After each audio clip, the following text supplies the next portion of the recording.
이번 강좌에서는 권리의 종류 중에 채권과 물권과 채권을 한번 정리해 볼까 합니다. 우리 일상생활 속에서 가장 많이 빈번하게 권리를 가지고 이야기할 때 물권 아니면 채권, 채권 아니면 물권이 보통 일반 우리 거래에서는 제일 많이 사용하죠.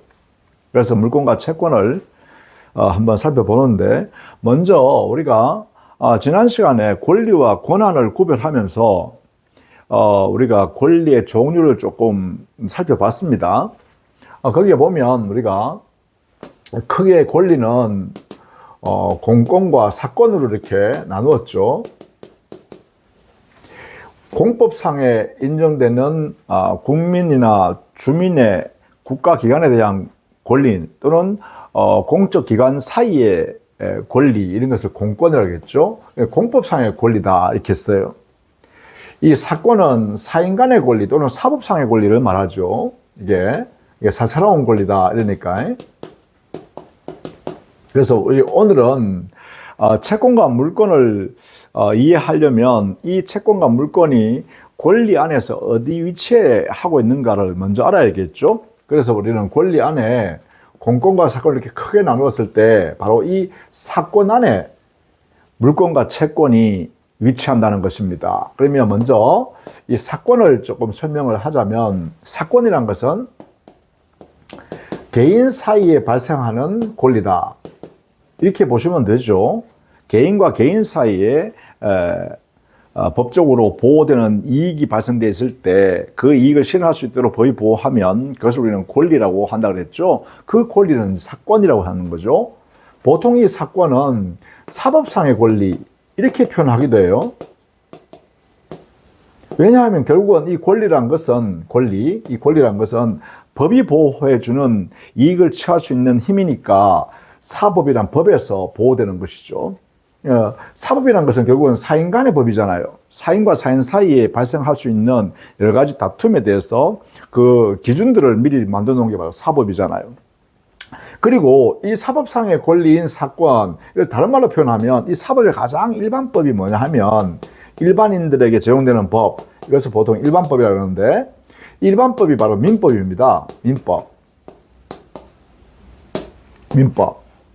그러면 결국은 사법상의 권리라는 것은 이 사법의 보통법인 일반법, 이 민법에서 인정되는 권리를 말하겠죠. 그래서 우리는 보통 사권이라 하면 사법상의 권리다 이렇게 해도 적어요. 또 민법상의 권리를 말한다 이렇게 해도 무방합니다. 이렇게. 왜냐하면 바로 사법의 보통법이 바로 민법이기 때문에 그렇습니다.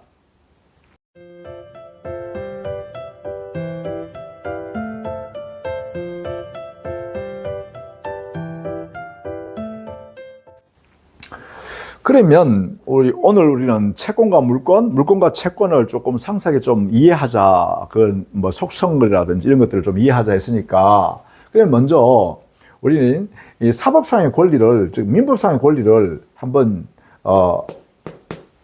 살펴보죠. 분류를 한번 해보죠. 분류. 사건을 분류해보자 이런 이야기입니다. 이 사건을 분류할 때 이 분류 기준에 따라서 내용에 따른 분류가 있고, 또 하나는 작용에 따른 분류가 있습니다. 즉 작용은 어떤 작용에 의해서 어떤 효력이 발생하는가, 효력에 따른 분류 이렇게 하기도 하죠. 이렇게 나눌 수 있어요. 그럼 이것도 간단하게 먼저 살펴볼게요. 이 내용에 따라서 분류해보면 보통 이렇게 분류가 됩니다. 기본적으로 그 내용이 재산권에 관한 내용이면, 즉 재산상 이득을 취하는 것을 내용으로 하는 것을 재산권이라고 그래요. 이 재산권에 바로 물권이 있고 채권이 여기에 들어갑니다. 그 외에 지식재산권도 여기에 들어가죠. 이 지식재산권은 우리가 옛날에는 무체재산권 이렇게 표현하기도 하고, 또는 지적재산권 또는 지적소유권, 지식소유권 이렇게 하게 됐습니다. 지식에 의한 소유권, 지식에 의한 재산권, 이렇게 표현했습니다. 지금은 지식재산기본법이라는 법이 2011년도에 우리나라가 만들어졌거든요. 그 지식재산기본법에 근거해서 이름하여 지식재산권이라는 이런 용어로 법률 용어가 특정되어졌죠. 그래서 오늘날은 지식재산권 이렇게 하는 것이 법률 용어로서는 타당하지 않을까 이렇게 생각됩니다. 나머지는 우리가 종전에 학자들이 불러왔던 이런 개념이죠. 이 지식재산권에는 어떤 게 있냐 하면 대표적인 게 특허권이죠.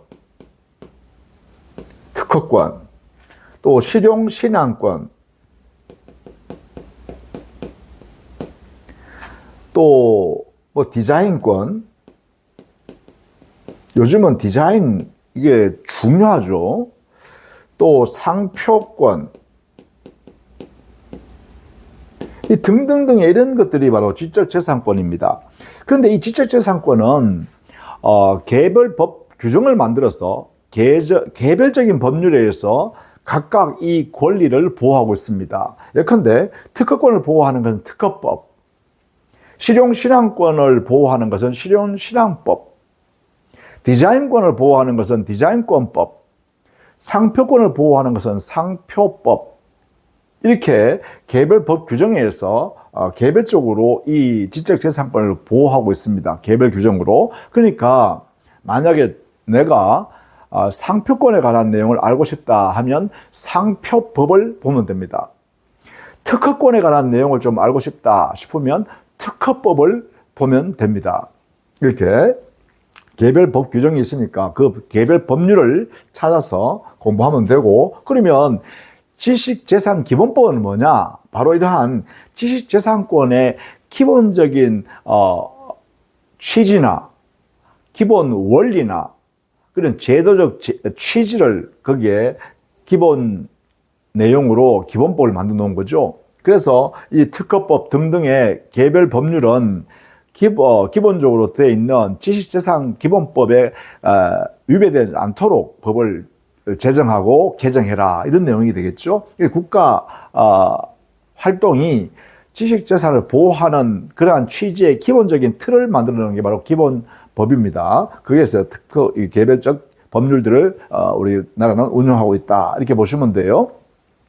그리고 오늘 볼 것은 이렇게 이 강의에서는 이 물권과 채권, 채권과 물권, 이 내용을 상세하게 보려고 그러고, 이 물권과 채권은 내용면에서는 재산을 다루는 권리다. 그러니까 개인이 살아가는데 꼭 필요한 재산권이 바로 물권, 채권이다, 이런 이야기죠. 그래서 민법에서 가장 핵심이 되는 게 바로 물권과 채권이 재산에 관한 내용을 다루고 있습니다. 자, 그 다음에 내용이 인격의 보호를 받을 권리인데요. 그걸 보통 인격권이라고 하죠. 인격권. 예를 들면 생명권, 신체권, 정조권, 명예권, 이런 것도 있죠. 이런 걸 전부 다 인격권이라고 하죠. 사람이 이 세상 살아가는데 재산만 가지고 사는 게 아니잖아요. 그렇죠? 인격을 보호받으면서 살아야죠. 그런 내용이고, 물론 이 재산권이나 인격권을 침해하게 되면 그로 인하여 손해가 발생한 부분에 대해서는 손해배상을 청구할 수 있습니다. 그런데 여기 특히 인격권이 침해당해버리면 회복할 수 없는 경우가 있습니다. 설령 손해배상을 통해서 금전적으로 손해배상을 받는다 하더라도 침해된 내용을 원상 복구할 수가 없습니다. 예컨대 명예가 훼손돼 버리면 그걸 다시 회복하기가 힘들잖아요. 그러니까 아예 처음부터 명예 침해하려는 행위가 있으려 그러면 어떻게 해야 돼요? 그 침해 행위 하지 못하게 금지시켜야겠죠. 그래서 우리 판례는, 대법원에서는요, 인격권을 침해하는 행위가 있을 때 바로 침해 행위 금지 청구할 수 있는 권리도 요 인격권에서 보장해 주고 있습니다. 그러니까 침해 행위 금지 청구권이라는 그런 내용으로 이 인격권을 보호하려고 하고 있습니다. 사전적으로 이렇게 하고 있습니다. 자, 그 다음에는 가족권이 있어요. 이 가족권이라는 것은 가족 안에서 일정한 신분을 가지게 되면 그 신분에 기해서 법에서 발생하는 권리가 있다, 이 말이죠. 그게 바로 신분권입니다. 예컨대 부모와 자식 사이에서는 친권이라는 게 있죠. 부모가 자식에 대해서 가르치고 또 키우고 이렇게 하니까 그러한 내용에 필요한 게 바로 친권이다라는 것이죠. 또 부부 사이에서도 권리 의무 관계가 존재하죠. 서로 같이 살 수 있도록 배려해야 할 의무라든지 아프면 돌봐줘야 한다는 이런 의무가라든지 그러면 결국은 내가 아프면 나 돌봐줘 할 수 있는 권리가 있고 또 서로 간에 정조 의무가 있고 뭐 이런 것들 있죠. 그런 것들이 바로 가족권, 신분권에서 발생하는 거죠. 물론 이런 데 가면 가족관계가 밀접한 관계일 때는 부양 청구권도 발생하죠. 그런 것들이 전부 다 가족권을 근거가 돼서 발생하는 것이죠. 이렇게 물론 이 가족권 속에는 재산권에 해당되는 것도 있죠. 예컨대 가족 중에서 일정한 범위 안에서 가족 한 분이 돌아가시면 그 돌아가신 분이 가지고 있는 재산, 그걸 상속재산이라고 그러죠. 그러면 그 우리 법에서 허용되는 상속인이 존재하게 되고 그 상속인이라는 신분 때문에 발생하는 것이 바로 상속권이죠. 그 상속재산에 대한 권리. 요 내용은 요즘은 조금 다툼이 있긴 해요. 어떤 성격의 다툼이 있냐 하면 상속권이 순수한 신분권이냐 거기는 이제는 상속재산에 대한 권리로 보호되니까 재산권의 성격을 갖고 있다고 해야 되지 않겠느냐 이런 논의는 있을 수 있습니다. 어쨌든 간에 상속인한 지위에서 상속재산에 대한 권리가 이 신분권의 근거에서 발생한다. 뭐 이런 정도로 이해하시면 되겠습니다. 자, 그러면 우리는 기본적으로 말입니다. 재산권에 있는 물권, 채권은 민법상으로 보면 물권법, 채권법 이렇게 해서 규율하죠. 민법이 이렇게 보호하죠. 이렇게 물권법, 물권법, 채권법. 그래서 민법 속에는 물권법과 채권법이 들어있어요. 규정들이 각각. 또 여기에 가족권, 신분권에 관한 것도 민법에 있죠. 친족 상속법이라는 게 있죠. 그죠? 가족권 속에는 친족권도 있고요. 상속권도 있습니다. 신분권 속에는 각각 그죠? 이런 것들이 여기에 민법에 의해서 이렇게 발생한다 이 말이죠. 친족권, 상속권이 존재하게 됩니다. 이렇게 이런 것들이 이제 민법에서 보장하고 있죠. 이런 내용들이 전부 다 내용상으로 보면 각각 권리의 성격이 재산에 관한 것인지 인격에 관한 것인지 신분, 가족이라는 신분 때문에 발생하는 그러한 권리인지에 따라서 이렇게 나누어 볼 수 있어요. 이렇게. 자, 그 다음에는 그 작용에 의한 분류가 있죠. 이 작용에 의한 분류. 즉, 권리가 어떤 형태의 작용에 의해서, 그 사람한테 그 이득을 주어지는가를 보는 건데, 여기는 기본적으로요, 지배작용을 하는 권리가 있습니다. 지배작용. 자기 마음대로 하는 권리요. 대상을 자기 마음대로 할 수 있는 것. 지배권. 직접 지배해서 이득을 취할 수 있는 권리죠. 이게 대표적인 게 물권입니다. 물권. 물권. 자, 그러면 재산권 중에 물권이란 것은 지배권의 성질을 갖는다. 이렇죠.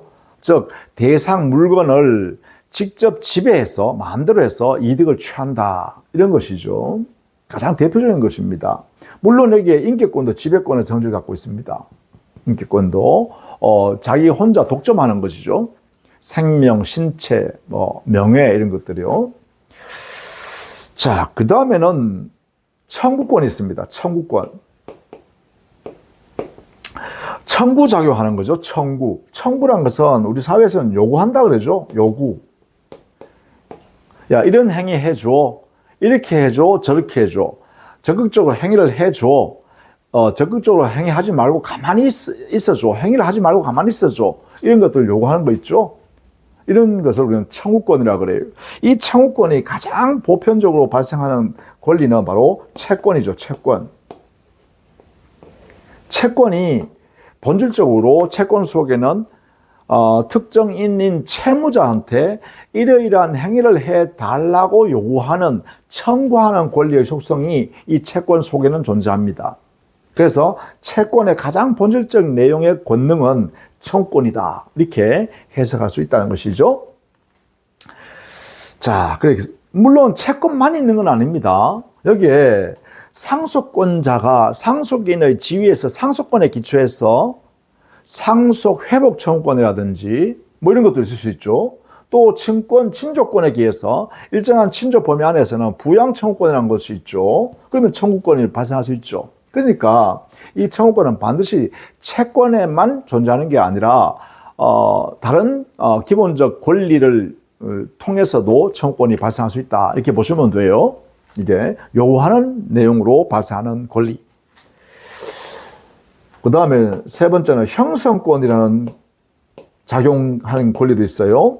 즉 법률 관계를 형성시킨다는 거예요. 형성. 이 형성하는 형성권은 특히 일방적으로 행사하는 거예요. 일반적으로. 이 형성권은 일방적으로 권리를 행사해서 법률 관계를 만들어 버린다는 거예요. 권리 의무 관계를 만들어낸다든가 아니면 이미 존재하고 있는 권리 의무 관계를 없애버린다든가 없는 상태로 형성시킨다든가 이렇게 한다는 것이죠. 또는 권리 의무 관계를 다른 내용으로 변경시켜서 형성시킨다든가 이런 것들이 형성권이다 이렇게 하는 것이죠. 이렇게 따라서 형성권은 특이하게도 일방적으로 한다 권리를 이렇게 이해하시면 되는데 여기는 취소권이라든지 해제권이라든지 또 차임 증액 청구권이라든지 차임 감액 청구권이라든지 치료 증액 청구권이라든지 치료 감액 청구권이라든지 이런 것들이 여기 형성권이에요. 일방적으로 행사하면 그런 법률 관계가 만들어져 버린다는 것이죠. 일방적으로. 그런 면에서 형성권이다. 이렇게 되겠죠. 그래서 형성권은요, 특별히 법에서 많이 규율합니다. 왜냐하면 어느 일방이 자기 멋대로 행사해버리면 그 법률 관계가 만들어지거나 변경하거나 소멸해버려 없어지는 거니까 이 권리 작용이 굉장히 크죠.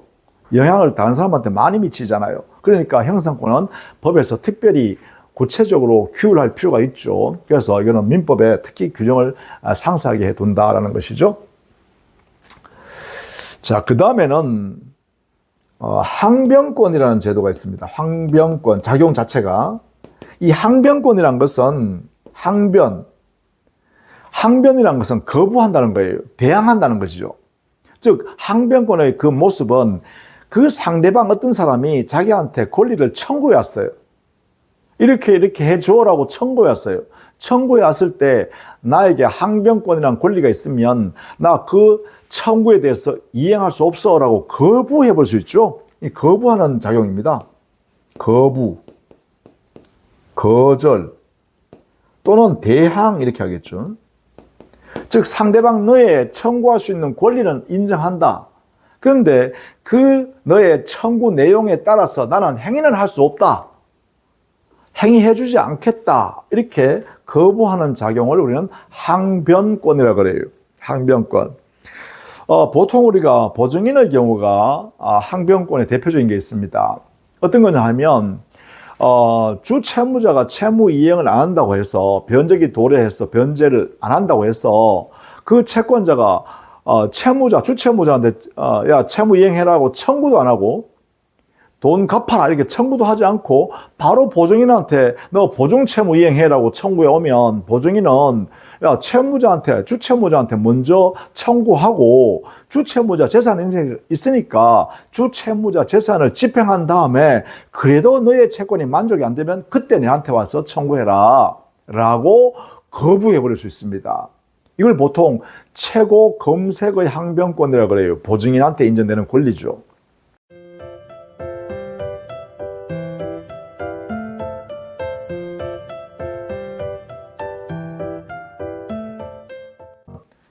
오늘 이 강의에서 채권과 채무, 사건 중에서 채권과 채무를 좀 보려고 그랬잖아요. 그 내용을 좀 살펴볼까 합니다.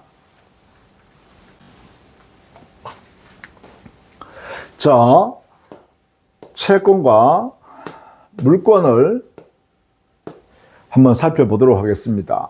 자, 사건 중에서 우리 민법에서 이 두 개의 공통점은 재산권이죠. 재산에 관한 내용을 다루고 있는 권리다. 그죠? 이게 채권, 물권이었습니다. 이 채권이란 것은 특정인이 정해진 사람이란 거죠. 특정인이 상대방 특정인에게 특정의 행위를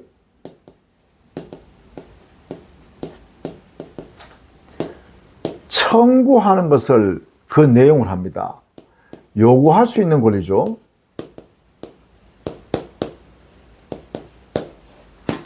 자, 여기서 이 특정인이 바로 채권자라고 합니다. 이 채권을 가지고 있는 사람, 이득을 취할 사람이죠. 재산상 이득을 취할 사람. 그럼 여기에 특정인은 채무자라고 합니다. 의무를 지고 있는 사람. 이 사람은 의무를 지고 있는 사람. 그 다음에 이게 특정의 행위, 이걸 우리는 급부행위라고 하죠. 즉, 채무의 내용이죠. 채무자가 해야 할, 법적으로 해줘야만 할 내용이죠. 이게 급부행위라고도 불러요. 급부행위, 특정행위. 이게 채무 내용이에요. 채무 내용. 그러니까 채무자가 할 일이죠. 이 행위를 다 하는 것을 이행이라고 그래요. 이 특정의 행위를 완벽하게 요구되는 내용대로 이행하는 것, 행위를 하는 것을 이행이라고 그래요. 이행. 이렇게 불러요. 이행. 채무 내용을 다 하는 것, 이걸 이행한다. 이렇게 해요. 그리고 그 본질은, 채권의 본질은 뭐라고요? 청구예요. 청구, 요구. 그래서 채권 안에는 가장 본질적 내용이 가장 중요한 게 바로 청구할 권능이 들어있다. 이 말이에요. 그래서 보통 우리가 청구권의 작용의 모습 중에서 말입니다. 권리 작용 모습 중에서 채권은 청구권에 해당되는 것이죠. 그렇죠? 작용은 청구하는 모습으로 나타납니다. 자, 청구하니까 이 특정인이 그 청구에 따라서 이 행위를 해줘야 되죠. 급부행위를. 그렇게 하면 바로 여기엔 채권자가 드디어 목적을 달성할 수 있는 거죠. 이렇게 이런 내용이 됩니다. 그러면 이 채권은 어떤 특징이 있느냐? 반드시 정해진 사람한테 해야 돼요. 아무나한테 할 수 있는 게 아니란 거예요. 제3자한테 채권 행사할 수 없다는 거죠. 자, 이게 대단히 중요합니다. 채권은 이미 정해져 있는 채무자에 대해서 해야 된다라는 것이에요. 그러니까 만약에 갑이라는 사람이 을이라는 사람한테 돈을 만약에 1억 원 빌려줬다 해볼까요? 그러면 갑이라는 사람은 채권자가 되고 돈을 빌려간 사람은 을이라는 사람인데 그 을이라는 사람은 바로 채무자가 되겠죠. 그러면 거기에 이 채무자가 해야 할 특정된 행위는 뭐냐? 1억 원을 약속한 날짜에 변제하는 것이죠.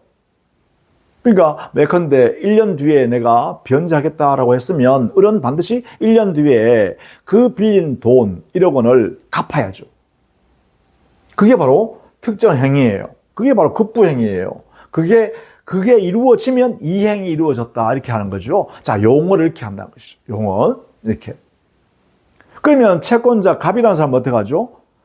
변제기가 된 1년 뒤가 되면 그때 채무자인 특정인인 을에 대해서만 급부행위, 야, 내가 빌려주던 1억 원 그거 다시 갚아라고 요구하는 거죠. 청구하는 거죠.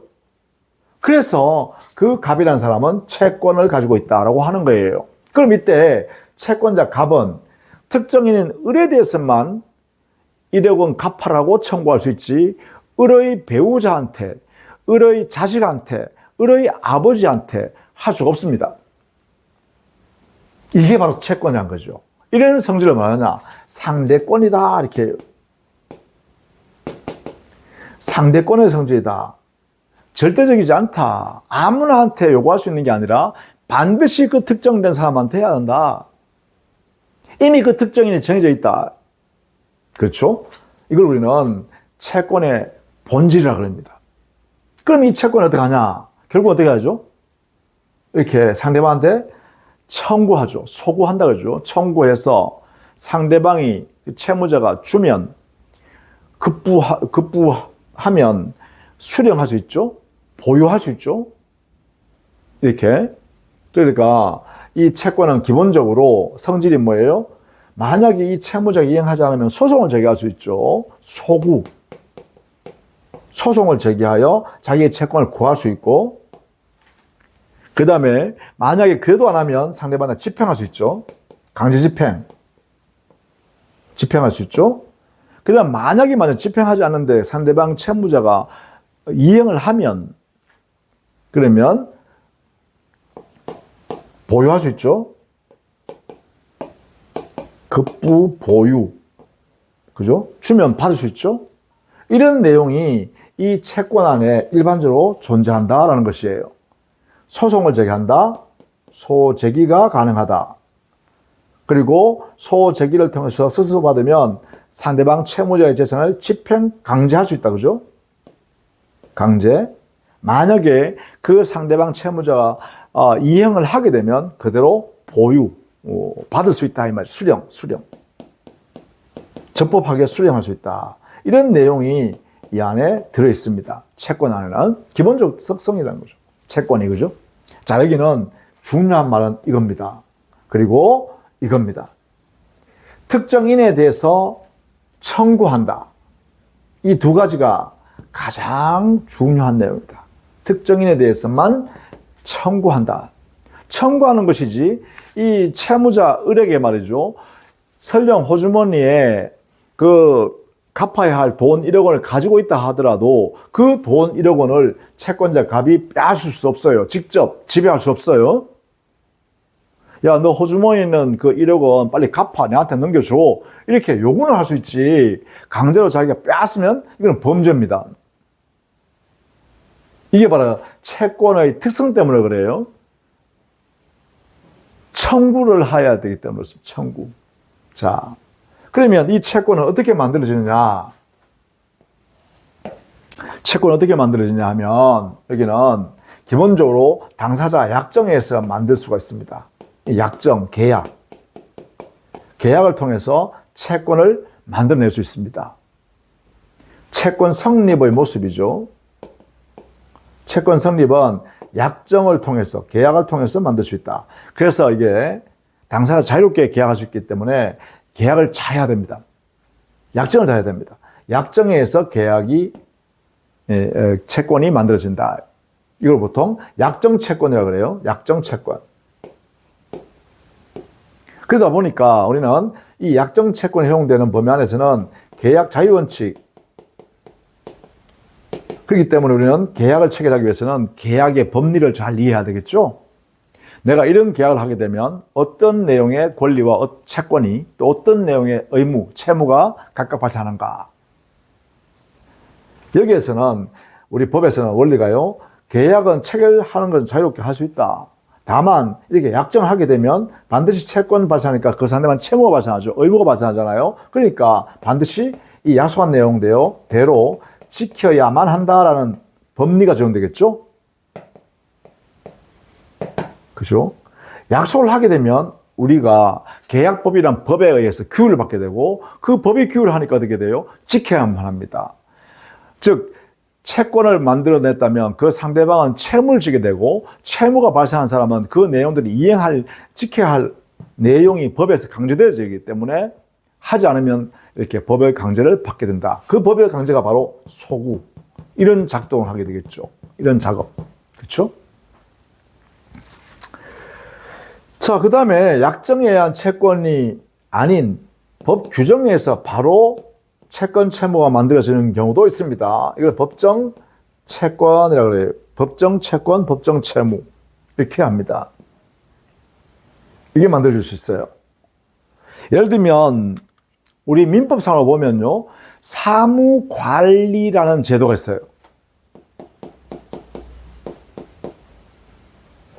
사무관리. 우리 민법에 보면 734조 이하에 규정이 되어 있습니다. 734조 이하에. 법률상 의무 없는 자인데 타인의 사무를 관리하게 된 사람이 발생했다. 그러면 그 사무 본질적 성질에 맞게 그리고 그 사무를 처리할 본인이 있을 거 아닙니까? 그 본인의 의도에 맞게 본인의 이익이 되도록 그 사무를 처리해 줘야 돼요. 사무 관리자는. 즉 법적으로 의무가 발생되어 있지 않음에도 불구하고 어떤 타인의 사무를 관리하게 된 지위가 발생해버리면 그 사무의 성질에 따라서 사무 처리에 가장 이익이 되는 방법으로 또 본인, 그 당사자 본인의 이익이 되도록 그 사무를 관리해 줘야 한다. 이러죠? 그래 되면 관리함에 들어가는 비용은 그 본인한테 비용 정산을 받을 수 있죠. 필요 미흡비 상한 청구를 한다든가 이렇게 해서 그래서 그 관계에서 법률 규정에서 이렇게 권리 의무 관계가 당연히 발생할 수 있도록 법이 만들어놨다는 거죠. 사무 관리. 두 번째는 부당이득이라는 게 있어요.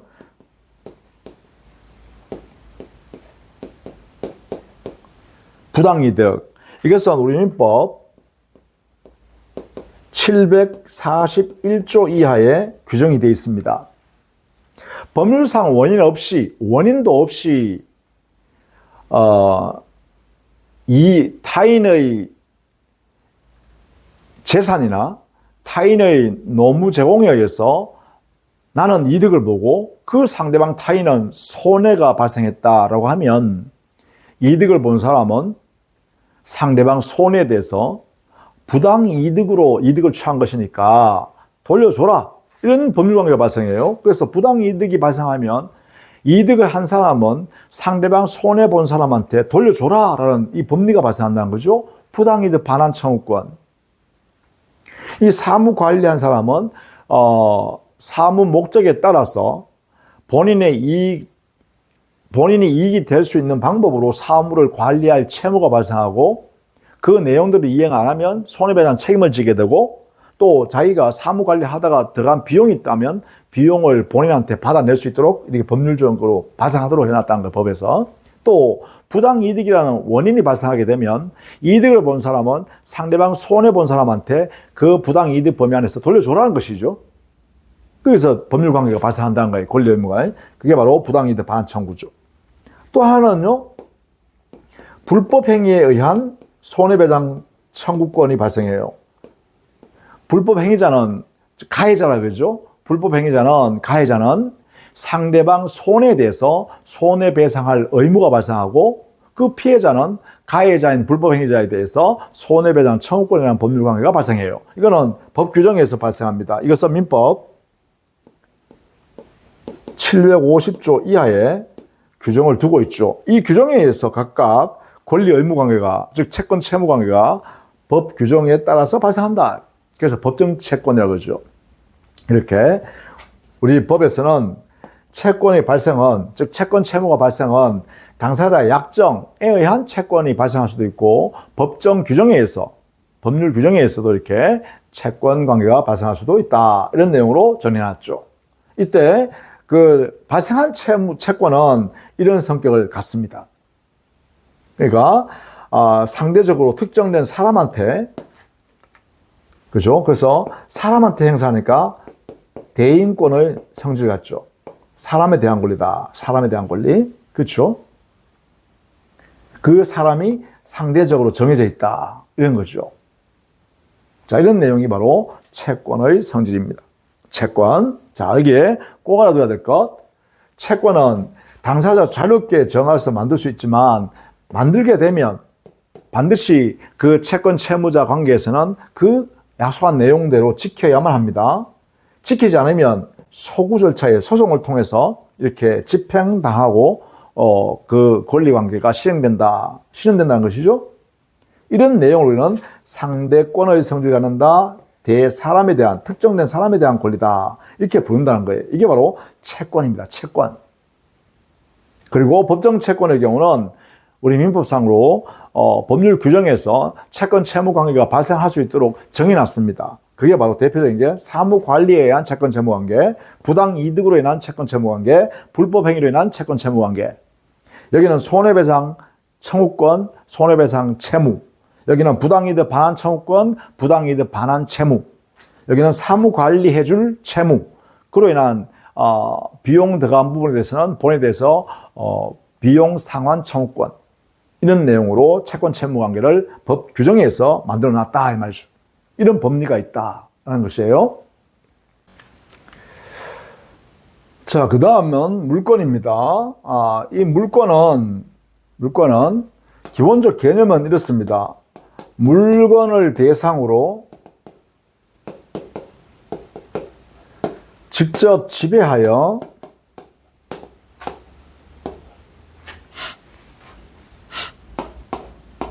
이득을 취할 수 있는 권리.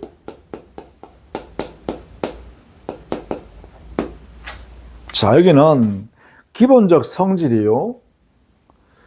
물건을 대상으로 해서 한다. 이 객체죠. 객체.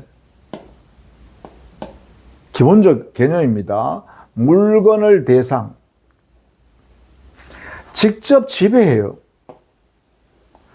이 물건을 지배해요. 지배한다는 것은 자기 임의죠. 자유로운 거죠. 임의작용이다. 그죠? 자기 마음대로 한다는 거예요. 그것도 직접이요. 누구한테 부탁하는 것도 없어요. 물건을 가지고 있는 사람은 그 물건을 통해서 직접 그 물건을 지배한다는 거예요. 그리고 그 지배를 통해서 바로 이득을 취한다는 것이죠. 이득. 즉, 이 대상이 물건이 가지고 있는 가치를 바로 지배하여 이득을 취한다. 이런 이야기죠. 그래서 누군가 도움도 필요 없다는 거예요. 여기 물건은. 그래서 여기에 물건의 개념에서 가장 핵심되는 것은 물건을 대상으로 삼아서 직접 지배를 통해서 이득을 취한다. 그렇죠? 그래서 지배가 그 직접적인 모습이에요. 채권은 뭐라 했어요?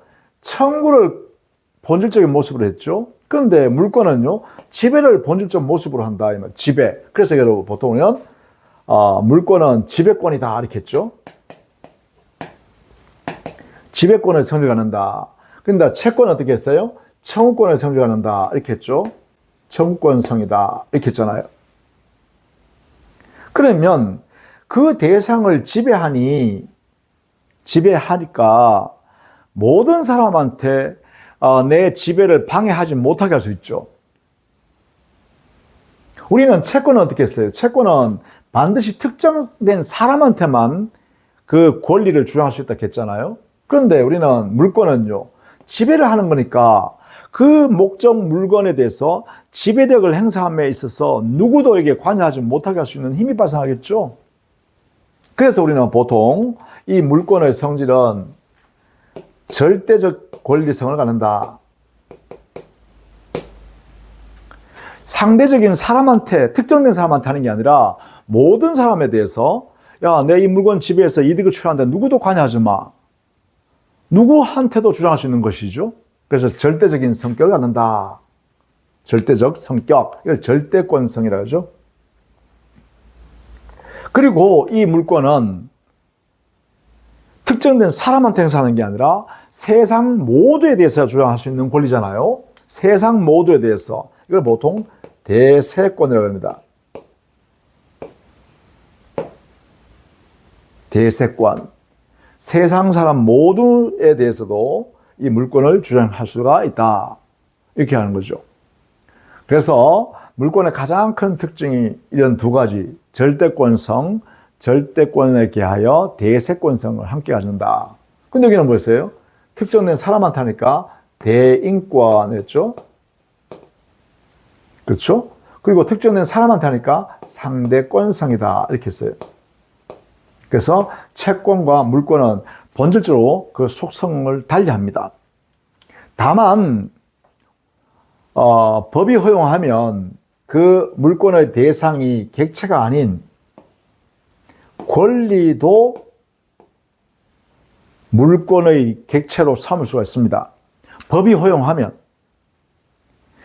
대표적인 게 우리 민법상으로 이런 게 있긴 해요. 권리를 대상, 객체로 해서 물권에 선입하는 것. 예컨대 지상권이라는 물권을 대상으로 해서 여기에 저당권을 설정할 수 있도록 해놨습니다. 우리 민법이 허용해요. 또 전세권이라는 물권, 권리를 대상으로 해서 저당권이 허용될 수 있도록 이렇게 하고 있습니다. 우리 민법의 명문으로 이렇게 하고 있어요. 그러면 권리를 객체로 해서도 물권이 성립할 수가 있다. 예외적이죠. 그러나 다만 이것은 예외적인 현상이다. 예외적인 현상은 반드시 법에 근거하여 규정을 둬야 합니다. 예외 규정에 의하여 이렇게 허용한다 이 말이죠. 따라서 저당권은요, 부동산인 물건을 대상으로 저당권이 성립합니다. 일반적으로, 보편적으로. 그런데 지상권이나 전세권 같은 우리 민법을 허용하는 요 범위 안에서는 저당권이 성립할 수 있다는 것이죠. 자, 이런 내용도 같이 알아두시면 좋겠죠. 물권 개념을 이렇게 설명할 때 이런 용어를 쓴다라는 것이죠. 이렇게. 자, 그러면 채권은 당사자 약정에 의해서 채권을 만들 수 있다 했죠. 계약 자유 원칙에 의해서 약정 채권을 만들어낼 수 있다 했어요. 그게 오히려 훨씬 더 많습니다. 이 사회에서는. 그죠? 매매 계약을 한다든가, 임대차 계약을 한다든가, 도급 계약을 한다든가, 위임 계약을 한다든가, 그죠? 뭐 교환 계약을 한다든가, 임대차 계약을 한다든가, 아니면 애기 봐주기로 하는 계약을 한다든가, 음식을 제공하기로 하는 계약을 한다든가, 그렇죠? 교육을 시켜줄 그러한 계약을 한다든가, 다양하게 계약을 통해서 채권 채무 관계를 만들어낼 수 있습니다. 그런데 이 물권은 그렇지 못합니다. 이 물권은 반드시 물권의 그 종류와 물권의 내용은 법률 또는 관습법 외에는 정할 수가 없습니다. 그래서 이걸 우리는 뭐냐? 물권은 법에서 인정할 때만 물권이 만들어진다.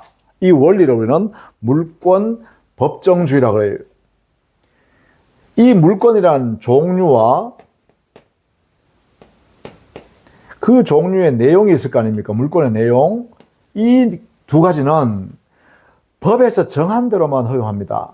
따라서 당사자가 약정을 통해서 임의로 만들어낼 수가 없습니다. 이거는 금지입니다. 금지. 이렇게. 이미 창설 금지란 거예요. 물권을 자기 마음대로 자기들끼리 약속해서 물권을 만들어낸다든가, 이미 민법이나 특별법에서 물권의 유형을 딱 정해놓고 그 물권에 이런 내용이 있다라고 정해놨는데 그 내용을 바꾸어서 자기들끼리 합의해서 물권을 이런 내용으로 우리가 운영하자 이렇게 약속하는 것은 효력이 없습니다. 허용될 수 없습니다. 이게 바로 이미 창설 금지라는 내용입니다.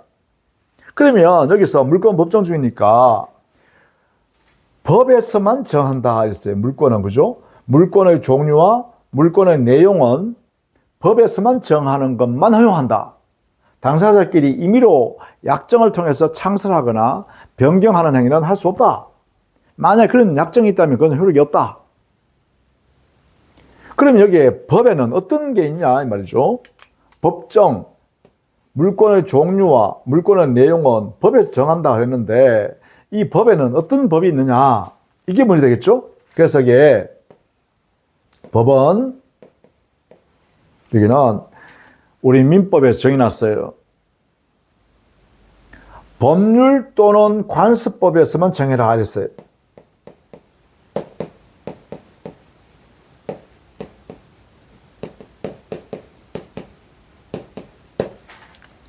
법률 또는 관습법으로만 정해라 했어요. 이렇게. 자, 여기에 법정할 때 이 법이라는 것은 법률 또는 관습법에서만 정한다. 그럼 여기에 법률이라는 것은 어떤 거냐? 이것은 국회에서 만든 법을 말합니다. 이 법률은 국회에서 만든 법. 따라서 행정부나 사법부에서 만드는 법은 여기에 들어갈 수 없어요. 대통령령이나 총리령이나 각부 장관의 부령, 지방자치단체의 지방의회에서 만드는 조례, 지방자치단체 장이 만드는 규칙, 이런 법령은 여기에 들어갈 수 없어요. 다른 말로 하면 행정부에서는 물권의 종류와 물권의 내용을 만들 수 없다. 또 사법부도 마찬가지다. 오로지 국회에서 만드는 법에서만 물권의 종류와 물권의 내용을 정해야 한다. 그것만 허용한다. 국회재정법.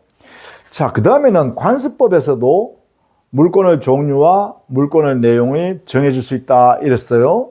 우리 민법 규정에서. 그러면 이 관습법이라는 것은 뭘까?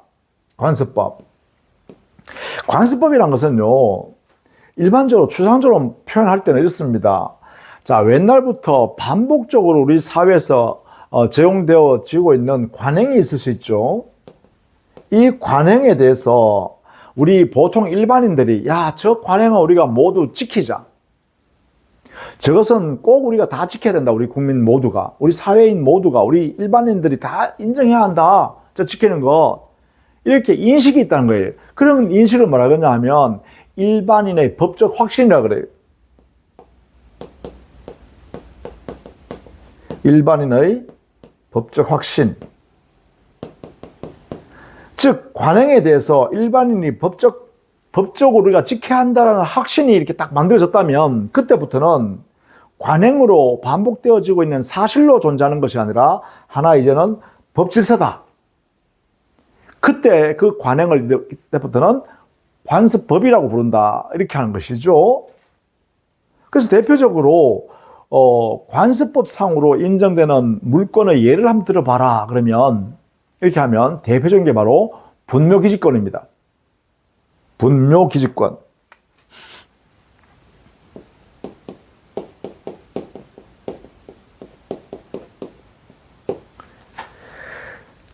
우리 옛날부터 말이죠.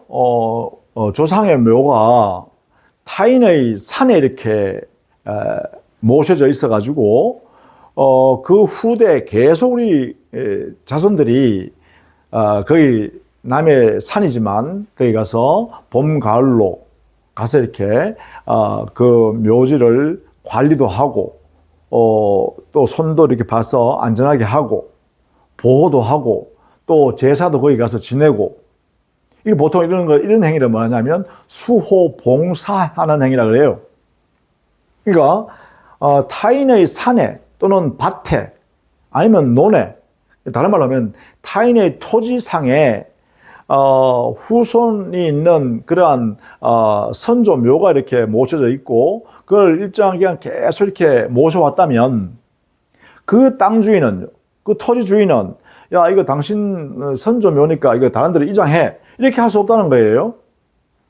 그 후손들이 그 타인의 토지에 들어가서 일정한 길을 통해서 들어가서 수호 봉사하는 행위를 막을 수 없다는 말입니다. 즉, 그 토지 소유자는 수호 봉사에 필요한 범위 내에서 자신의 토지를 사용하는 그러한 권리를 그 후손들에게 인정해야 한다는 것이죠. 그때 그 권리가, 후손이 갖게 되는 권리가 바로 분묘기지권이라 그래요. 분묘를 수호 봉사하는 범위 안에서 타인의 토지를 사용할 수 있는 권리입니다. 이 분묘기지권이 우리 바로 관습법에서 인정되는 물권이라고 우리 대법원에서 허용했다는 것이죠.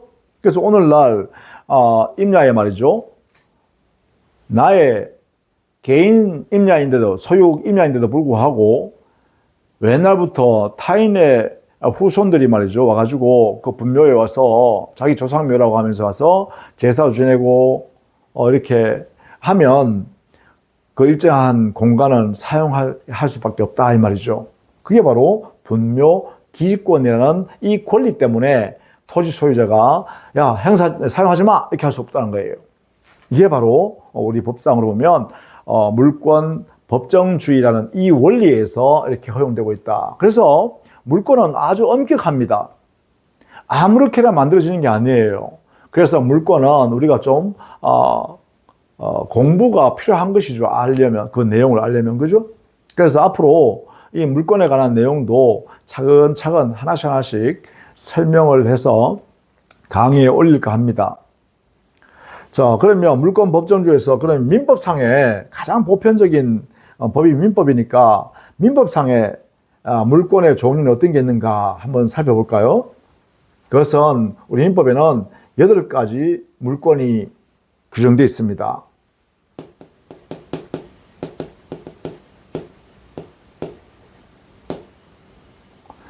이 내용은 앞으로 개별적으로 한 개 한 개의 물건을 이해해야 되기 때문에 계속 제가 내용을 차분히 정리해서 동영상을 통해서 업로드 시키겠습니다.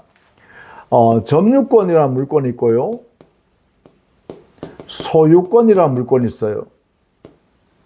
그 다음에 지상권이라는 물건이 있고요. 지역권이라는 물건이 있고요. 전세권이라는 물건이 있어요.